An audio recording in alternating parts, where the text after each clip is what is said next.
The old wooden fence felt cold against Max's fur. He pressed his nose through a small gap, his brown eyes scanning the empty street.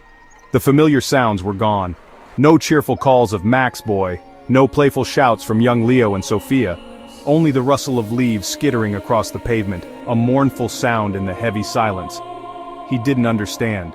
One moment, his world was full of warmth, laughter, and the comforting scent of his family. The next, a confusing whirlwind of hurried movements, hushed voices, and then nothing. The silence was the loudest thing he had ever heard, a vast, echoing emptiness that settled deep in his chest, a place where joy used to bounce. He whimpered softly, a low, sorrowful sound that barely disturbed the stillness. His tail, usually a blur of happy motion, lay limp on the dusty ground. He'd been here for what felt like an eternity, waiting for the gate to swing open, waiting for the familiar footsteps on the porch, waiting for the gentle hand that always knew the perfect spot to scratch behind his ears. But the gate remained stubbornly closed. The porch steps were bare, and the air held no promise of a comforting touch. Hunger gnawed at his belly, but a deeper ache, a hollowness of the heart, was far more painful. He was alone, truly alone for the first time in his life. Max remembered the morning. It started like any other. A shared piece of toast from Mrs. Rodriguez. The Rodriguez family hadn't just owned a dog, they had Max, an integral, furry piece of their collective heart. From the moment they brought him home, a clumsy, oversized puppy tripping over his own paws, he was family. Maria Rodriguez would often laugh, remembering how he chewed through 3 pairs of her best shoes, but then looked up with such innocent, soulful eyes that anger melted away like snow in spring. He was her shadow in the kitchen, patiently waiting for a dropped morsel, his tail thumping a steady rhythm against the linoleum floor, a constant, comforting beat in their bustling household. He was the first to greet her in the morning, his cold nose a gentle alarm clock. The suddenness of it all was a brutal shock, a nightmare unfolding in broad daylight.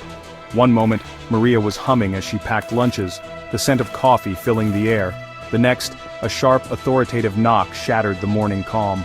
The uniformed officers, the official papers, the incomprehensible words, it all happened so fast.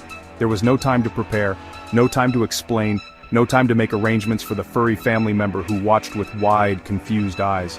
The Rodriguez family, who had built a life, however modest, with hope and hard work, found their world crumbling in an instant. Their American dream was dissolving before their very eyes. Max, sensing the rising tide of fear and distress, paced anxiously, whining softly. He nudged his head against Sophia's hand, trying to offer comfort, but the little girl was inconsolable, her small body racked with sobs. Leo, trying to be brave, clung to his father's leg, his eyes wide with a terror that mirrored his parents'. Days turned into a week, and Max's vigil continued, his hope dwindling with each passing sunrise that didn't bring his family home. He grew thinner, his once glossy coat now dull, his spirit subdued. Neighbors, initially hesitant and unsure, began to notice the persistent, sorrowful cries of the abandoned dog. One kind, elderly woman, Mrs. Henderson, who had often exchanged pleasantries with the Rodriguez family, couldn't bear the sight of his suffering any longer. She started leaving food and water near the fence, her heart aching for the lonely creature and the family torn apart. She knew the pain of loss, and Max's silent grief resonated deeply within her. Soon, others in the community joined Mrs. Henderson's quiet efforts. A young man named David, who worked at the local animal shelter, heard about Max's plight. He knew shelters were already overwhelmed, operating at capacity due to various crises, including an influx of pets from similar situations. Animal care centers in nearby New York City had even temporarily stopped accepting dog surrenders due to severe overcrowding.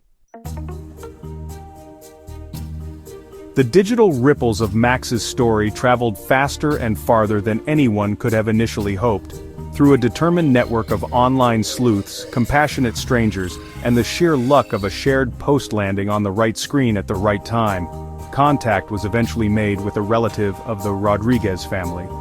They were in a detention center, heartbroken and frantic with worry about Max.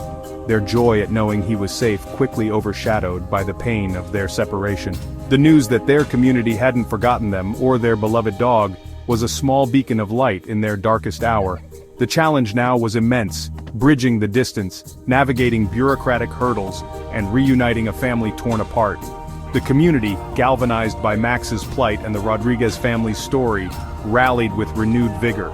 Donations poured in, not just for Max's immediate care, but to help with the complex and costly process of potentially reuniting him with his family, wherever they might end up. Volunteers offered to transport Max, no matter the distance. Lawyers specializing in immigration cases offered pro bono advice, exploring every possible avenue. It was a testament to human kindness, a refusal to let Max become another forgotten statistic, another casualty of policies that often overlook the deep emotional bonds between people and their pets.